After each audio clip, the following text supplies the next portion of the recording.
आप देख रहे हैं लाइव इंडिया हर पल।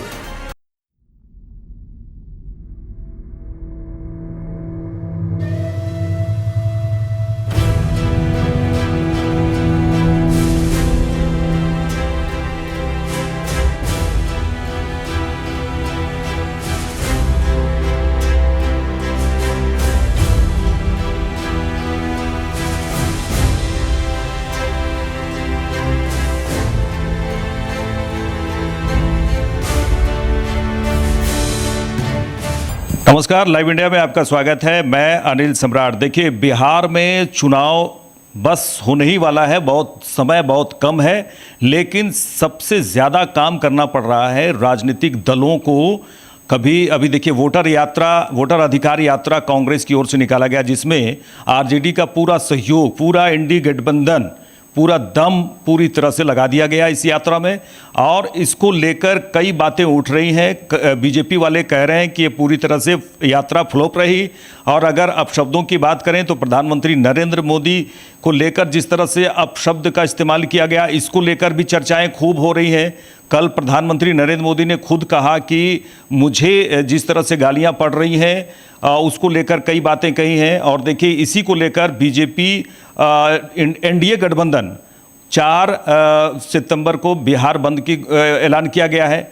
तो बिहार में पूरी तरह से बिहार में चुनाव है। बिहार में कहा जाए कि राजनीतिक सरगर्मी जो है पूरी तरह से बढ़ी हुई है और बयानों के बारिश भी लगातार हो ही रहे हैं। अभी वोटर अधिकार यात्रा खत्म हुआ है, लेकिन पूरी तरह से महागठबंधन जो है पूरी तरह से मजबूती के साथ बिहार में चुनाव लड़ने के लिए पूरी तरह से तैयार है। लेकिन कई बातें हैं जिसको बातचीत करेंगे। देखिए, वहाँ पर कहा जाए एनडीए गठबंधन से नीतीश कुमार मुख्यमंत्री का चेहरा तो होंगे, लेकिन इंडी गठबंधन में संशय की स्थिति है। इसी को लेकर हमारे लाइव इंडिया ऑफिस में पहुँचे हैं झारखंड प्रदेश के युवा प्रवक्ता राजद के और महासचिव भी हैं, यहाँ प्रदेश के महासचिव हैं क्षितिज मिश्रा जी हमारे साथ पहुँचे हुए हैं स्टूडियो में। और हम इनसे बातचीत करेंगे, तमाम वो खास बातचीत जो बिहार में जिस तरह से राजनीतिक सरगर्मी बढ़ी हुई है। क्या राजद इस साल किस पोजीशन में होगा, ये भी बहुत बड़ी बात है, क्योंकि पिछले बार अगर चुनाव में पहले पायदान पे राजद ने बड़ी पार्टी के रूप में उभरी है राजद, और अब देखना है कि किस तरह से इस बार क्या कुछ होता है। क्योंकि वो वोटर अधिकार यात्रा की अगर बात करें तो महाभीड़ कहा जाए, महा कार्यक्रम था। काफ़ी संख्या में लोग आरजेडी के समर्थक कार्यकर्ता मौजूद थे और क्षितिज मिश्रा जी भी वहाँ पर मौजूद थे और उन्होंने देखा किस तरह से वहाँ पर भीड़ है। तमाम बातचीत करेंगे। क्षितिज जी, सबसे पहले आपका स्वागत है हमारे इस चैनल में। बहुत बहुत धन्यवाद अनिल जी, और आपके चैनल के तमाम लोगों को, सबको धन्यवाद जो आपने हमें बोलने का यहाँ पे मौका दिया। देखिए दर्शकों, सबसे पहले ये सवाल करेंगे क्षितिज जी से, क्योंकि आरजेडी की क्या पोजीशन है, क्या स्थिति है अभी, क्योंकि बीजेपी भी लगातार हमलावर है और पूरी तरह से एनडीए गठबंधन पूरी तरह से हमलावर है। ये तो कल की ही बात है, परसों की बात की है कि राहुल गांधी और तेजस्वी यादव को जिस तरह से अप्पू और पप्पू की बातें उनके द्वारा किया जा रहा है और चांदी के चम्मच लेके पैदा होने वाली कई आरोप हैं। किस तरह से आप इस बार बिहार चुनाव में अपने को देख रहे हैं, अपने पार्टी की स्थिति को देख रहे हैं? देखिए, अगर आप हमसे पोजीशन की बात पूछेंगे तो, और इसका जवाब मैं दूंगा तो ये उचित नहीं होगा। इसका जवाब जनता दे रही है और तमाम लोग इसको देख भी रहे हैं, बिहार का पूरा जनता। वोटर अधिकार यात्रा ये हमारी राजनीतिक रैली नहीं थी, ये राजनीतिक यात्रा नहीं थी, ये यात्रा थी उन तमाम लोगों को जगाने के लिए, जागरूक करने के लिए, जो लोग को वोट और उनकी अधिकार, उनके हक और हुकूक, उनकी आवाज को दबाने की कोशिश ये भारतीय जनता पार्टी कर रही थी। इस यात्रा का सबसे बड़ा जो हमें प्राप्ति हुआ वो ये हुआ कि बिहार का वो गरीब, वो लोग भी जा करके अपने बीएलओ से पूछ रहे हैं कि हमारा नाम इस वोटर लिस्ट में है या नहीं है। वो जागरूक हुए हैं और वो जो भीड़ थी वो जनसैलाब थी। अगर आप कहेंगे कि वो मेरे कार्यकर्ता थे तो ये राजद के लिए सबसे बड़ी खुशी की बात है कि हमारे पास आज बिहार का हर एक व्यक्ति राजद का कार्यकर्ता बन चुका है। दूसरी तरफ ये भारतीय जनता पार्टी, आपने 2 शब्दों का प्रयोग किया, मैं उसे प्रयोग नहीं करूंगा। इन्होंने चांदी का चम्मच कहा इन्होंने। मुझे लगता है चिराग पासवान की तरफ एक बार देख लेना चाहिए। ब्रांड एम्बेसडर हैं। आप सम्राट चौधरी, क्या उनके पिताजी नहीं थे क्या मंत्री? क्या उनके पिताजी पॉलिटिक्स से नहीं थे क्या? सम्राट चौधरी किस अधिकार से आए हुए हैं? सम्राट चौधरी ने ऐसा क्या कर दिया था? सम्राट चौधरी का अपना क्या अस्तित्व था? सम्राट चौधरी के पिताजी आरजेडी, ये जंगल राज की बात करते हैं इब्राहिम जी, इनके पिताजी जंगल राज में नहीं थे क्या? अगर ऐसा है तो इनके पिताजी उस वक्त क्यों नहीं इस्तीफा दे दिए थे? अगर जंगल राज था तो वो नहीं। सम्राट चौधरी और भारतीय जनता पार्टी मलाई चाटने के चक्कर में लगी हुई रहती है। आपने कहा नीतीश सरकार मुख्यमंत्री का चेहरा होगा। मैं आज आपके चैनल के माध्यम से ये आपको कह रहा हूं कि अगर कोई भारतीय जनता पार्टी का नेता कह दे कि 25 से 30 मैं नीतीश सरकार को मुख्यमंत्री बना करके रखूंगा, मैं मान जाऊंगा। वो नहीं कहेगा। क्यों? क्योंकि नीतीश जी को उठा करके फेंक दिया जाएगा। उनको पता है कि उनका नीतीश जी के अलावा उनका कोई अस्तित्व नहीं है बिहार में। उनको लेकर के चलना ये उनकी मजबूरी है, इसी वजह से वो लेकर के चल रहे हैं। और इस बार जो हश्र बीजेपी का बिहार में होने वाला है, बीजेपी ने सपनों में भी नहीं सोचा था। क्यों? क्योंकि वो लोग जिस तरह से लोगों का हक और हुकूक को छीनना चाहते थे, जिस तरह से उनके अधिकार, आप देखिए हार तो वो अभी भी गए हुए हैं। एक तरफ हमारे पास मुद्दा है कि युवाओं को रोजगार, हमारे पास किसानों की समस्याओं का मुद्दा है, हमारे पास फैक्ट्री लगाने का मुद्दा है, हमारे पास विकास का मुद्दा है, हमारे पास वोटर अधिकार यात्रा है जिससे कि वोटरों का जो हक हुकूक छीना जा रहा था उसके ऊपर प्रहार है, हमारे पास जो हम पहरेदार बन करके लोगों का खड़े हैं। दूसरी तरफ देखिए ना क्या है, दूसरी तरफ उनसे पूछिए 2 मुद्दा बता दे। भाजपा वाला 2 मुद्दा नहीं बता पाएगा। वो चले आएंगे कि मेरी माँ को गाली दे दिया कल प्रधानमंत्री। अब मजेदार चीज मैं आपको आज बता रहा हूं अनिल जी, यूपी में योगी आदित्यनाथ ने कहा कि आरजेडी और समाजवादी के लोगों ने मोदी जी की माँ को गाली दिया। ठीक है। झारखंड में कहा बाबूलाल मरांडी जी, हेमंत सोरेन जी की पार्टी जेएमएम और आरजेडी कांग्रेस मिल करके गाली दिया। हमको समझ में नहीं आ रहा है, गाली देना गलत है। जो व्यक्ति गाली दिया है उसको हमारे कार्यकर्ता ने पकड़ करके पुलिस को सुपुर्द किया है। गाली देना गलत है, वो किसी की भी माँ हो। लेकिन जितना गलत गाली देना है उससे कहीं ज्यादा गलत है अपनी माँ को राजनीति में घसीटना। वो माँ जो कि अब स्वर्गवास हो चुकी हैं, उनको राजनीति में ला रहे हैं। उससे कैसे फायदा मिल जाए? केवल बिहार में फायदा नहीं मिले, यूपी में भी थोड़ा फायदा मिल जाए, क्योंकि कुछ दिन के बाद वहां भी चुनाव है। उनको झारखंड में भी फायदा चाहिए, उनको बंगाल में भी फायदा चाहिए। हर जगह पे अपनी माँ को, एक शब्द मैं यूज नहीं करना चाहता था लेकिन आज मजबूरन, भंजाने का कोशिश किया जा रहा है। किसकी माँ किसके लिए वो नहीं होती है? आपको याद होगा यही प्रधानमंत्री हैं, कांग्रेस की विधवा, 50 करोड़ की गर्लफ्रेंड, जर्सी गाय, और ऐसे शब्द मैं प्रयोग भी नहीं कर सकता हूं जो शब्द प्रधानमंत्री पर प्रयोग कर रहे थे। और एक प्रधानमंत्री को इस प्रकार के शब्द का प्रयोग करना चाहिए क्या? हमारे नेता ने जिस दिन ये बयानबाजी हुई थी, जिस दिन उन्होंने ऐसा अभद्र टिप्पणी मच्चला लड़का ने किया था, उसके दूसरे दिन ही प्रेस कॉन्फ्रेंस किया था। हमारे मनोज झा जी और कांग्रेस के सचिन पायलट जी ने इसका खंडन किया था। अब हम क्या करें? अब कौन सा खंडन करना चाहते हैं? प्रधानमंत्री माफी मांगनी चाहिए आपको। जी रुकिए एक मिनट। देखिए क्षितिज जी, अगर कहा जाए कि चुनाव है तो चुनाव में एक तरह से कहा जाए कि राजनीति एक अलग लेवल की होती है। राजनीति में जिस तरह से आप लोग वोटर यात्रा, अधिकार यात्रा निकाले, आप ये सोचे कि ठीक है ये यात्रा बिल्कुल सफल होगा, लेकिन बीजेपी का आरोप है कि सफल नहीं रहा। ये ऐसा नहीं लगता है कि आप की यात्रा जो है ठीक उल्टा, इसका उल्टा हो गया? ऐसा नहीं लग रहा है कि जिस तरह से गाली गलौज की बात हुई वो जो होना था, जो उम्मीद किए थे, लेकिन यहाँ पर तो ठीक उल्टा हो गया? कहीं उल्टा नहीं हुआ है।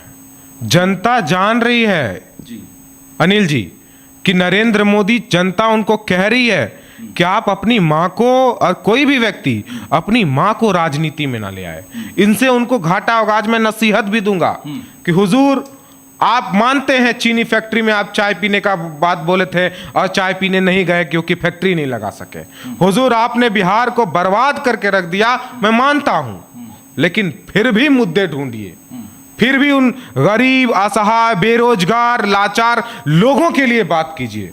इस तरह की घिनौनी राजनीति करेंगे तो आपका हश्र बहुत खराब हो जाएगी। हमारी यात्रा तो उसी दिन सफल हो गई थी जिस दिन पूरा हुजूम, पूरा गांव के लोग ये जान गए जिस दिन एक छोटा सा बच्चा ने कहा कि हमारी माँ का वोट, हमारे पिताजी का वोट चोरी हो रहा था। जिस दिन वो जनता इस चीज को पहचान गई, और आज मैं आपको चैलेंज करता हूं, बिहार में किसी से भी पूछिए कि कैसे चोरी हुआ है वोट, वो बता देगा कि वोट ऐसे ऐसे चोरी किया जा रहा है हमारा नाम कर। आज जाकर के आप किसी बूथ में पूछिए, करीब 10 से 15 लोगों का नाम काट दिया गया है। ये देख करके, ये सोची समझी साजिश करके नाम काटा गया था। तो हमारी यात्रा तो वहीं सफल हो गई। भीड़ और लोगों का जुटना वो तो दूसरा है। हमें अनिल जी, हमें लोग पूछ रहे थे आप झारखंड से क्यों गए, ये भी सवाल बनता है। लेकिन मैं बताना चाहता हूं, यहाँ जो ऑटो चलाने वाले लोग हैं, यहाँ जो मजदूरी करने वाले लोग हैं, वो हमारे घर पे आए थे। उन्होंने कहा कि भैया हमारा नाम काट दिया गया है और हमारे पास वो डॉक्यूमेंट्स है नहीं। अब देखिए उनको कितना जानकारी हुआ हमारे नेताओं के यात्रा से। उन्होंने कहा भैया अब हमारा वहां से नाम काट दिया गया और झारखंड में भी हमारे पास वो डॉक्यूमेंट्स नहीं है, 11 डॉक्यूमेंट्स। तब तो मेरा दोनों जगह से नाम काट गया भैया। हम करे आप तो घुसपैठिया हो गए। उन्होंने कहा कैसे? कहा कि बोल तो रहे हैं कि जिसका जिसका नाम कटा है घुसपैठिया है।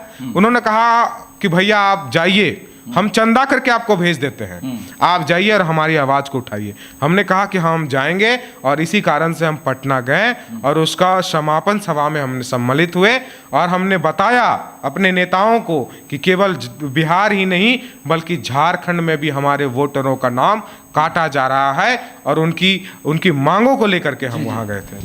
देखिए दर्शकों, झारखंड युवा प्रदेश प्रवक्ता क्षितिज जी हैं, इनसे बातचीत बहुत ही अहम इसलिए हो रही है क्योंकि बिहार में चुनाव है और ऐसा है कि झारखंड और बिहार का जो कहा जाए कि राजनीति में होता है कि झारखंड के नेता भी बिहार जाते हैं, बिहार के नेता भी चुनाव के वक्त आते हैं। तो इतनी बड़ी वोटर यात्रा थी तो क्षितिज मिश्रा कैसे पीछे रहते, वो खुद वहाँ पर पहुँचे और तमाम वो तस्वीर है वो देखी हैं। तो उनसे उस बातचीत तो जारी रहेगी लेकिन वो तस्वीरों को भी हम आप साझा जरूर करें कि आप जब पहुँचे वहाँ पर तो किस तरह से यात्रा देखे और किस तरह से जो जुनून है, जो उत्साह नजर आया।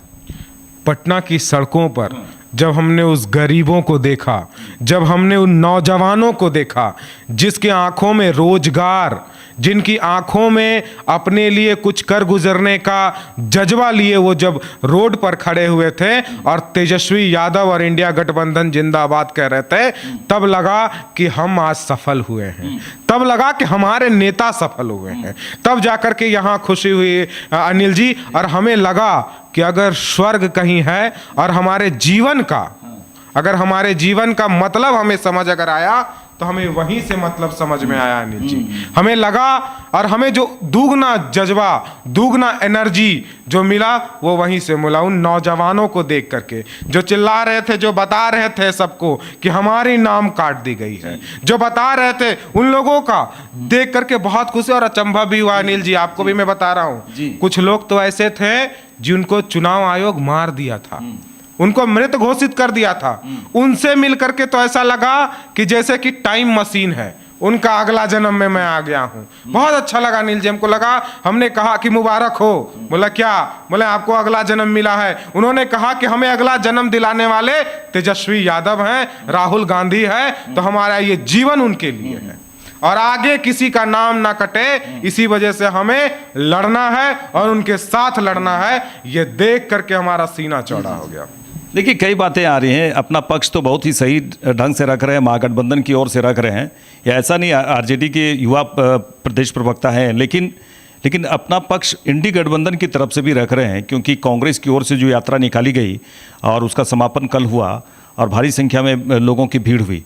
लेकिन देखिए क्षितिज जी, आपको ऐसा नहीं लग रहा है कि आप संवैधानिक संस्था जो चुनाव आयोग है उस पर सीधे हमलावर हैं? बीजेपी पर हमला तो करते ही रहते हैं, वो आरोप प्रत्यारोप तो चलता ही रहता है, लेकिन संवैधानिक संस्था पे हमला करना, क्योंकि चुनाव आयोग का जो काम है, अगर घुसपैठिए वहाँ पर चुनाव वोट देते हैं वो गलत है। जो व्यक्ति इस धरती पे नहीं है, अगर उसके नाम से अगर वोट पड़ रहा है तो वो गलत है। कोई ऐसे लोग हैं, भारी संख्या में ऐसे लोग हैं जो दूसरे प्रदेश में जाके काम कर रहे हैं, तो वहाँ पर वोट कोई दूसरे लोग दे रहे हैं, तो ये तो गलत है। अगर क्षितिज जी देखिएगा कि अगर ऐसी बात होती जनता में, अगर ऐसी बात होती तो सड़क पर इसका विरोध तो होता है जनता की ओर से, लेकिन ये हुआ नहीं। इसका जो है पूरा कार्यभार जो है चुनाव आयोग का आप संभाले हुए हैं, कहाँ कहाँ गड़बड़ियाँ हैं ये ढूंढ के निकाल रहे हैं। और चुनाव आयोग का भी कहना है कि पब्लिक को भी ये जागरूक होने की ज़रूरत है। तो आप तो वही चुनाव आयोग वाले काम कर रहे हैं, संवैधानिक संस्था पर हमला फिर से। देखिए बिल्कुल सही, हमें संवैधानिक संस्थानों पर हमला करने की आवश्यकता क्यों पड़ी ये जानना होगा।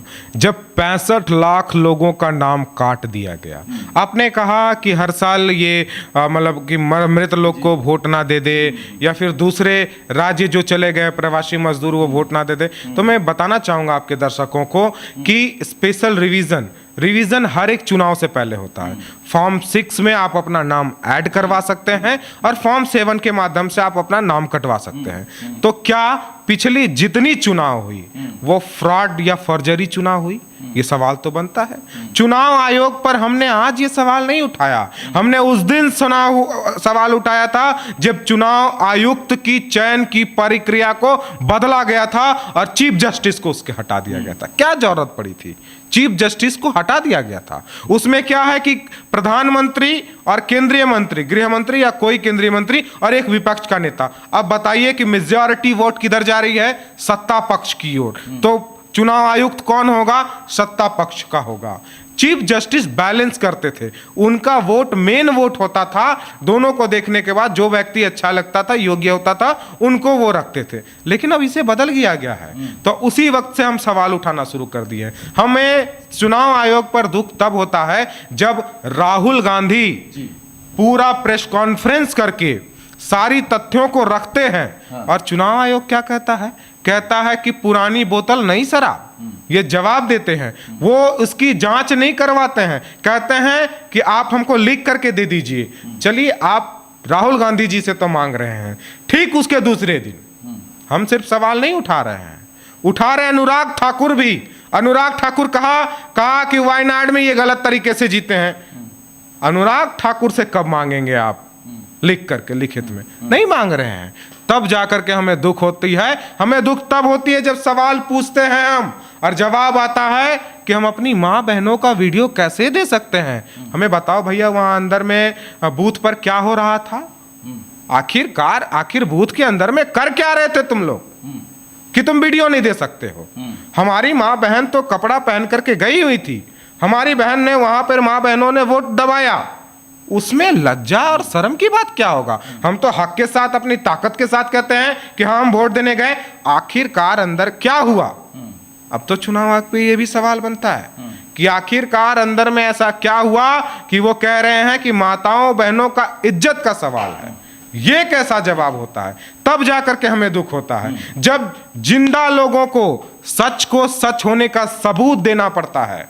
तब जाकर के हमें लगता है कि ये संवैधानिक संस्था बिकी हुई है, संवैधानिक संस्था झुकी हुई है। ठीक है, देखिए क्षितिज जी, लगातार क्षितिज जी का ये सवाल है। और जैसा वोटर यात्रा, अधिकार यात्रा जो निकल रहा है SIR के विरुद्ध, विशेष गहन पुनरीक्षण चुनाव आयोग के द्वारा कराया जाता है। चुनाव आयोग ने कई बातें भी रखी कि हम लोगों का ये कार्यक्रम है, ऐसा होता ही है। लेकिन इसको लेकर जो इंडी गठबंधन का जो विरोध हुआ है, चाहे किसी भी मंच से, लगातार इसका विरोध होता आया है। हालांकि SIR सिर्फ बिहार में नहीं, पश्चिम बंगाल में, आपको बता दें कि SIR का जो कार्यक्रम है वो झारखंड में भी चल रहा है। अभी घाटशिला से और तमाम घाटशिला से भी शुरू हुआ है, अन्य जगहों पर SIR शुरू हो चुका है। हालांकि यहाँ पर चुनाव नहीं है, लेकिन झारखंड में भी जो घुसपैठिए की बात होती है वो लगातार उठता ही रहता है। लेकिन बिहार चुनाव की बात करेंगे। क्षितिज जी, आपको क्या लगता है कि इस बार जो चुनाव है बिहार में, ये जो हमलावर चुनाव आयोग पर आपने किया है, आप लोग कर रहे हैं इंडी गठबंधन की ओर से, इसका क्या लगता है कि इसका फ़ायदा हो पाएगा इस अधिकार यात्रा से, या फिर ऐसा नहीं कि भारी नुकसान हो जाए? देखिए अनिल जी, हम फायदा के लिए चुनाव का ये यात्रा था ही नहीं। ये हमारा कोई पॉलिटिकल कैंपेन था ही नहीं। ये कैंपेन था उन लोगों को जगाने के लिए जो मायूस और नाराज और हताश हो गए थे कि उनका हक छीन लिया गया है। ये कैंपेन उनको बताने के लिए था। कई ऐसे लोग हैं जिनका नाम कटा, उन्होंने यात्राओं को देखा, ये समझा, तब जाकर के अपना नाम जुड़वाया डॉक्यूमेंट्स दे करके। हमारी यात्रा में हमारी सफलता ये है कि हम उसमें आधार कार्ड को ऐड करवाएं, चुनाव सुप्रीम कोर्ट से लड़ करके जो चुनाव आयोग छीनने का कोशिश कर रहे थे। हम तो जीत चुके हैं, हम तो जनता का वो दिल जीत चुके हैं और हमने जनता को जागरूक किया है। हमारी पार्टी हमेशा सामाजिक न्याय की बात करती है और उसी जिस सामाजिक न्याय की बात आरजेडी और इंडिया गठबंधन करती है, अगर उनके साथ कुछ भी गलत होगा तो जो गलत करेगा उसकी आंखें निकाल लेंगे, इतनी हिम्मत रखते हैं हम लोग। दूसरी चीज, आपने कहा कि घुस बैठिए। मैं भाजपा के किसी भी नेताओं को चैलेंज करने के लिए तैयार हूं। वो हमको, आप बताइए, बिहार में घुसपैठिए कहा इन्होंने? एक घुसपैठिया का नाम बताइए कि ये, और उसको प्रूफ करके दिखाइए कि ये जो व्यक्ति है ये बंगाल या ये व्यक्ति जो है वो पाकिस्तान या अन्य कंट्री से आकर के यहाँ घुसपैठ किया है या बांग्लादेश। और मैं एक घुसपैठिया का नाम बता दूं जो कि मोदी जी छुपा के रखे हुए हैं, बांग्लादेश की प्रधानमंत्री, पूर्व प्रधानमंत्री, उनको घुसपैठिया नहीं शरण दिया गया, उनको घुसपैठिया नहीं बोलेंगे क्या? तो आप जिसको मेहमान बना करके रखे हुए हैं, आप बार बार देखिए, चुनाव और घुसपैठिया दोनों पति पत्नी है। पति पत्नी कैसे है? जहां जहां चुनाव जाएगा घुसपैठिया चल जाएगा। हमको लगा था बिहार में नहीं आएगा घुसपैठिया। चुनाव झारखंड में हुआ, घुसपैठिया घुसपैठिया घुसपैठिया घुसपैठिया। चुनाव दिल्ली में हुआ, घुसपैठिया घुसपैठिया घुसपैठिया घुसपैठिया। चुनाव बिहार में हो रहा है, फिर घुसपैठिया घुसपैठिया घुसपैठिया। दिल्ली में ये जीत गए, क्या गो घुसपैठिया पकड़ करके बाहर किए हैं? बताइए जरा सा, एगो नाम गिनाए कि इस घुसपैठिए को हमने डिटेक्ट किया और इसे वापस उसके देश में फेंक दिया। आप बताइए, ये नहीं बताएंगे। क्यों? क्योंकि इन्होंने एक भी, और मैं सवाल करना चाहता हूं, क्या चुनाव आयोग के पास संवैधानिक अधिकार है कि वो किसी व्यक्ति का नागरिकता तय कर सके कि ये व्यक्ति भारत का है या किसी और का है? कैसे वो नागरिकता तय कर सकता है? और अगर चुनाव आयोग नागरिकता तय करने चल देगा तो हम उससे पूछेंगे नहीं कि तुम कैसे नागरिकता तय कर रहे हो भाई। और ये अमित शाह जी जो बार बार चिल्ला करके सब जगह से कह रहे हैं, एक मैं तो पूछ रहा हूं, गृह मंत्री हैं हुजूर, गृह मंत्रालय का डेटा है दिसंबर 30 को उन्होंने एक आरटीआई के दौरान ये जवाब देते हुए कहा कि हमारे पास एक घुसपैठिए का डेटा नहीं है। तो अमित शाह जी कहां से सब कह रहे हैं कि घुसपैठिया आ गया है? अरे घुसपैठिया आया तो आया क्या? तुम चूड़ी पहन के सोए हुए थे क्या? तुम कहां छुपे हुए थे जब घुसपैठिया अंदर आ रहा था? तो ये रोकने की जिम्मेदारी किसकी थी? इनका कहना है कि कांग्रेस के काले खंड में घुसपैठिए आए, समझिएगा, बाहर भारत में प्रवेश किए, और इसके बाद क्योंकि 2000 से लेकर के 2019 तक तो इनकी बीजेपी की सरकार थी झारखंड में, एक आध बार हमारी सरकार बनी है 6-6 महीना 8-8 महीना के लिए या 1-2 साल के लिए। तो इनका कहना है घुसपैठिए कांग्रेस के काले खंड में घुसे और बाहर बैठे हुए थे कि रुको हेमंत सोरेन का सरकार आने दो तब ये घुसेंगे। आप समझिए, उस सारा बॉर्डर पर बैठे हुए थे। हुजूर, ऐसा बददिमागी वाला बयान कौन दे सकता है? हम समझ नहीं सकते। और मैं फिर एक बार दोहराना चाहूंगा कि चुनाव का मतलब ये नहीं है कि आप अपनी नैतिक जिम्मेदारियों को भूल जाएं। सत्ता का मतलब ये नहीं है कि आप अपनी माँ बहन सबको इसमें घसीट लें। प्रधानमंत्री जी, हम फिर कह रहे हैं कि एक बदचला, एक बददिमागी व्यक्ति ने आपकी माँ को गाली दिया, उसी तरह एक बददिमागी, एक बदतमीज आदमी ने भी कांग्रेस के एक नेता की माँ को भी गाली दिया था। लोग समझते हैं, समझदार हैं, जो भी किसी के माँ की गाली देगा उसके लिए यही हमारे पास शब्द है, दूसरा शब्द नहीं। देखिए, आरोप प्रत्यारोप का तो दौर चल ही रहा है और एसआईआर को लेकर कितना असर जो बिहार की जनता है उस पर कितना पड़ रहा है वो तो आने वाला वक्त बताएगा। क्योंकि अगर इंडी गठबंधन की ओर से, मतलब कांग्रेस और आरजेडी की ओर से जिस तरह से वोटर अधिकार यात्रा निकाली गई, उसमें इनका कहना है कि हम जनता के दिलों तक गए हैं। हमारे साथ जो भीड़ थी, जो यात्रा थी, वो उनका दर्द था। हमने ये जगाने का काम किया है कि आप जागिए, आपकी वोट को काटा जा रहा है, आपके वोट के जो हक और अधिकार हुकूक है उससे रोका जा रहा है। इसके लिए सावधान करने के लिए वो वोटर यात्रा थी, इनका कहना है। लेकिन सवाल ये है कि राजनीति अब तो तेज गति से शुरू हो गई है और अब तो कई मंचों से भी कई बड़े बड़े बातें होंगी, क्योंकि कैंपेन अब लगभग शुरू हो गया है और कितना असर दिलो दिमाग में जनता का पड़ता है ये तो देखने वक्त बताएगा। लेकिन क्षितिज जी, अब भाई सीधे अब मुख्यमंत्री की बात करें तो अगर आपकी पार्टी जीतती है तो मुख्यमंत्री कौन होगा, बड़ा सवाल है। क्योंकि इंडी गठबंधन से अगर कांग्रेस ही खुद तेजस्वी यादव को ये नहीं कह रहे हैं कि आप जो है मुख्यमंत्री बनेंगे, मुख्यमंत्री तेजस्वी यादव खुद कह रहे हैं कि हम मुख्यमंत्री बनेंगे, तो ये विवाद तो है ही। आने वाले समय में आप लोग कैसे सुलझाइएगा अगर जीतते हैं तो? अगर जीतते हैं, पहले तो अनिल जी मैं आपको करेक्शन करूंगा, अगर जीतते हैं का सवाल नहीं बनता है, हम जीत रहे हैं। जी, जी। दूसरा सवाल पर आपका मैं आता हूं, क्या कांग्रेस पार्टी के किसी नेताओं ने कहा कि नहीं मुख्यमंत्री तेजस्वी यादव नहीं बनेंगे? चुप्पी है सबकी। चुप्पी रहने से क्या हो जाता है? चुप्पी होने से क्या हो जाता है? तेजस्वी यादव तय करेंगे कौन जीतेगा, नहीं कौन बनेगा, कौन बनेगा। और तेजस्वी यादव हमारे मुख्यमंत्री हैं, वो तो तय कर चुके हैं कि मन से बोल चुके हैं कि वो ये तय नहीं कहेंगे कि मैं मुख्यमंत्री कैंडिडेट हैं। जनता ने ये तय करके बोल दिया कि आप मुख्यमंत्री हैं आने वाले समय में। क्यों? क्योंकि जनता को उनके अंदर वो सारी चीजें, वो आशाएं दिखती है कि ये व्यक्ति वो पूरा करेंगे। 17 महीनों तक जब हमारी सरकार थी, नीतीश जी थोड़े देर के लिए इधर पाले में आए थे हमारे साथ, तो हमने दिखाया कि तेजस्वी यादव क्या कर सकते थे। 5 लाख रोजगार दिए और 3 लाख को प्रक्रियाधीन करा करके आए। वही मुख्यमंत्री से काम करवाया जो मुख्यमंत्री कहते थे कि पैसा क्या अपने पिताजी के घर से लाएंगे, उसी मुख्यमंत्री से काम करवा करके दिखा दिया। और आज देखिए पूरा एनडीए गठबंधन और नीतीश कुमार वो सारे काम करने का कोशिश कर रहे हैं जो हमारे मैनिफेस्टो में है। तो हमारी सरकार तो अभी से ही चल रही है। तेजस्वी यादव ने युवा आयोग कहा, युवा आयोग दे दिया। तेजस्वी यादव ने कहा था कि डोमिसाइल नीति बनाएंगे, देखिए बना दिया। तो तेजस्वी यादव जी के बस में तो अभी मुख्यमंत्री जी हैं, जो कह रहे हैं वो हम करवा ले रहे हैं। और आने वाले समय में निश्चित तौर पर सीएम कैंडिडेट तेजस्वी यादव ही हैं, इसमें कोई दो राय नहीं है। अच्छा क्षितिज जी, वो वोटर अधिकार यात्रा में देखिए राहुल गांधी आ रहे हैं, तेजस्वी यादव तो हैं ही, वो साउथ के जो मुख्यमंत्री हैं वो उनका आना, चूँकि वो लोग बिहार के लोगों से नफरत जैसा करते हैं और वो बोलते भी हैं मन से, आप लोगों को बुलाना उचित नहीं था यहाँ तो थोड़ा सा।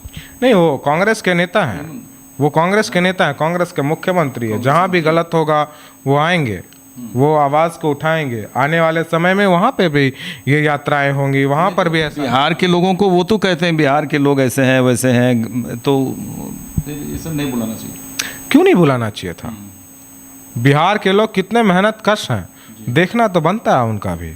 उनको भी देखना बनता है कि हमारे बिहार के लोग कितने जागरूक हैं।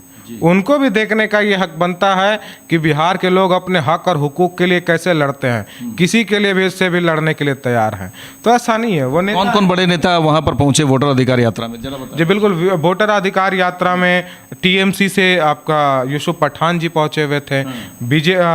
जेएमएम से हमारे ये मुख्यमंत्री श्री हेमंत सोरेन जी पहुंचे हुए थे। कांग्रेस से उनके तमाम नेता, उनके राष्ट्रीय अध्यक्ष मल्लिकार्जुन खड़गे जी, उनके राहुल गांधी जी तो इसमें शुरू से ही थे।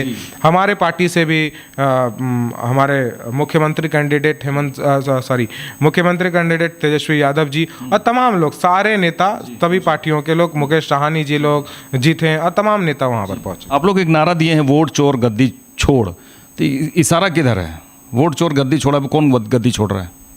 मैं सारे आपके दर्शक को कहूंगा कि आंख बंद कीजिए और अपने आंख में आंख बंद करके एक चेहरा सोचिए कि वोट चोरी करने वाला कौन है, और सारे आपके सारे व्यूअर्स बता देंगे कि कौन है वोट चोरी करने वाला। तो गद्दी, वोट चोर गद्दी छोड़, ऐसा गद्दी पे कौन बैठा हुआ है? बिहार चुनाव के बाद प्रधानमंत्री नरेंद्र मोदी नहीं रहेंगे। प्रधानमंत्री नरेंद्र मोदी का कुर्सी खत्म होने वाला है। इंडिया गठबंधन बिहार चुनाव के बाद राहुल गांधी जी मुख्य प्रधानमंत्री बनने वाले हैं, ये एकदम तय है। तो उनको गद्दी छोड़ा के मानेंगे हम। एक भी वोट अगर चोरी हुआ, मैं फिर कह रहा हूं, झारखंड बिहार पूरे देश में एक भी वोट चोरी हुआ तो हुक्मरानों का आंखें निकाल लिया जाएगा। हुक्मरानों को छोड़ा नहीं जाएगा, जनता उनको छोड़ेगी नहीं। क्यों? क्योंकि लोकतंत्र जनता से चलती है, किसी व्यक्ति से नहीं चलती है। ये जनता का अधिकार है, आपको छीनने से ये नहीं होगा, हम छीनने नहीं देंगे, हम आपके सामने खड़े रहेंगे। देखिए, वोटर अधिकार यात्रा की जरा सा बात तो कर ही रहे हैं, इसमें क्या है कि एक अपने नेता राहुल गांधी जी को भी देखने के लिए भीड़ उमड़ पड़ती है। तेजस्वी यादव भी हैं, बाहर से भी लोग, बड़े बड़े नेता आ रहे हैं। तो आपको नहीं लग रहा है कि भीड़ को लेके जो आप कह रहे हैं, ये तो राहुल गांधी को देखने के लिए भी भारी संख्या में भीड़ उमड़ जाती है? अच्छी बात है ना, राहुल गांधी जी को देखने के लिए तो आपके वोटर ही है। राहुल गांधी जी के देखने के लिए, तेजस्वी यादव जी को देखने के लिए भीड़ उमड़ता है। नरेंद्र मोदी जी आते हैं तो भाड़ा पे आदमी लाना पड़ता है। कई सारी वीडियोस हैं जिसमें कि महिलाएं कह रही हैं कि उनको जबरदस्ती लाया गया। जो हमारी आशा बहनें हैं, जो काम करती हैं, जो एनजीओज में काम करती हैं, उन सबको बस में भर भर करके इतनी गर्मी में लेकर के आया गया था जबरदस्ती। हमारे पास इतना पैसा नहीं है अनिल जी। हमारे मंच आप देखिएगा, हमारा मंच एकदम सिंपल होता है। सामने तेजस्वी यादव जी होते हैं, जस्ट उसके बगल में जनता होती है, सारी जनता खड़ी होती है। हमारे पास पैसा नहीं है, हम पैसे के दम पे भीड़ नहीं लाते हैं। तो अगर राहुल गांधी जी को देखने, कुछ तो होगा उनके अंदर, कुछ तो होगा जिसको देखने के लिए वो आ रहे हैं। तो लालू प्रसाद यादव का भी जो है अभी, उनका भी क्रेज तो खत्म नहीं हुआ है, क्रेज है, तो उनका कितना असर पड़ेगा? सामाजिक न्याय का वो कैसे खत्म हो सकता है? और उनका कोई क्रेज नहीं था। क्रेज काम बोलता है और काम, ये दो चीजों में अंतर होती है। उन्होंने जब तक वो दबे कुचले पिछड़े लोगों के जवान रहेंगे, जब तक वो बोलेंगे, जब वो अपना हक के लिए जिस वक्त पर अपने हक के लिए वो बोलते हैं, जिस दिन वो थाने में जाकर के कुर्सी पर अदब के साथ बैठते हैं, उस दिन उन्हें लालू यादव याद आते हैं। उस दिन उन्हें याद आते हैं वो सामाजिक न्याय का मसीहा, जिसने अंतिम पंक्ति में बैठने वाले लोगों को पहले पंक्ति में बैठाया। और सबसे बड़ी बात है कि इस पार्टी ने क्षितिज मिश्रा को भी बोलने का अवसर दिया, इस पार्टी ने रंजन यादव को भी बोलने का मौका दिया, मनोज झा को भी बोलने का मौका दिया। इस पार्टी ने A to Z को आगे लेकर के चला। वो सब व्यक्ति जो कि जनता के हक और हुकूक की बात करेगा, उसको आगे लाने का काम किया। तो जो लालू यादव जी का नाम अमर है, वो कभी वो नहीं हो सकता, और वो कोई क्रेज नहीं है। जल्दी से बिहार की जनता को आप क्या कहेंगे, क्योंकि बिहार की जनता लाइव आपको देख रहे हैं, तो आप बिहार की जनता को जल्दी से देखिए, पकेटमार लोग से सावधान रहिएगा। ये लोग आते हैं, तरह तरह की बात करते हैं। यही लोग हैं जो कहते हैं कि 20 करोड़ रोजगार देंगे, यही कहते हैं कि चीनी मिल चालू कर देंगे, यही थे कि तमाम IT पार्क बनाएंगे, यही थे तमाम चीज़ों का बात करेंगे। मैं आपसे निवेदन करूंगा, इन पकेटमारों से सावधान रहिएगा, और आप अपनी हक और अपनी बच्चों को रोजगार, अपनी सिलेंडर, अपनी महंगाइयों को देखते हुए वोट दीजिएगा, और अपने अधिकार के लिए वोट दीजिएगा। चलिए, तमाम बातचीत के लिए आपका शुक्रिया क्षितिज जी। धन्यवाद। देखिए दर्शकों, इतनी बड़ी बातचीत हुई है बिहार चुनाव को लेकर। हमारे साथ क्षितिज मिश्रा जी जुड़े, जो झारखंड से युवा प्रदेश प्रवक्ता है और युवा महासचिव हैं, लेकिन बिहार में भी पटना गए और वहाँ पर वोटर अधिकार यात्रा में शामिल हुए, और ये कोशिश की है, बिहार की जनता को जगाने के लिए कोशिश कर रहे हैं कि आखिर क्या कुछ वहाँ पर परिवर्तन होगा। वो कोशिश अपना किए हैं, वहाँ वोटर अधिकार यात्रा में गए, और पूरी तरह से इंडी गठबंधन पूरी तरह से कहा जाए तो जोर पूरी तरह से लगा दिया गया है, और एक शुरुआत हो चुकी है, बिगुल तो बज ही चुका है, और वहाँ पर और आरोप प्रत्यारोप भी खूब लग रहे हैं कि ये पूरी तरह से यात्रा फ्लॉप रहा। लेकिन इनका कहना है कि पूरी तरह से यात्रा सफल रहा, और तमाम बातचीत जो हुई है बहुत ही अहम हुई है। यह खास बातचीत इनके साथ था, एक्सक्लूसिव बातचीत यहाँ पर वह लाइव इंडिया के चैनल में, और इनका कहना है कि इस बार जो चुनाव होंगे, बिहार विधानसभा चुनाव जो होंगे, उसमें जो महागठबंधन की भारी जीत होगी, और मुख्यमंत्री तेजस्वी यादव होंगे, उनका पूरा सपोर्ट होगा। और जो रोजगार की बातें ही नहीं, बल्कि रोजगार की जो रास्ते खोले गए तेजस्वी यादव के द्वारा, जो डिप्टी CM जो उस समय थे, तो उसको लेके कई बातें हैं। युवाओं में भी एक उम्मीद है कि आने वाले समय में क्या कुछ होगा। सबसे बड़ी बात है कि बिहार की जनता ये अब सीधे सीधे उनके पाले पे है कि आने वाले विधानसभा चुनाव में वोटर अधिकार यात्रा का कितना असर पड़ेगा। और बीजेपी की ओर से जो बीजेपी अपनी ओर से जो कह रही है कि नीतीश कुमार सीएम हैं और सीएम रहेंगे, उनके द्वारा जो बिहार में विकास किया गया है और वो मायने रखता है। देखने वाली बात होगी कि आने वाले बिहार विधानसभा चुनाव में क्या कुछ होता है। देखते रहिए लाइव इंडिया। नमस्कार।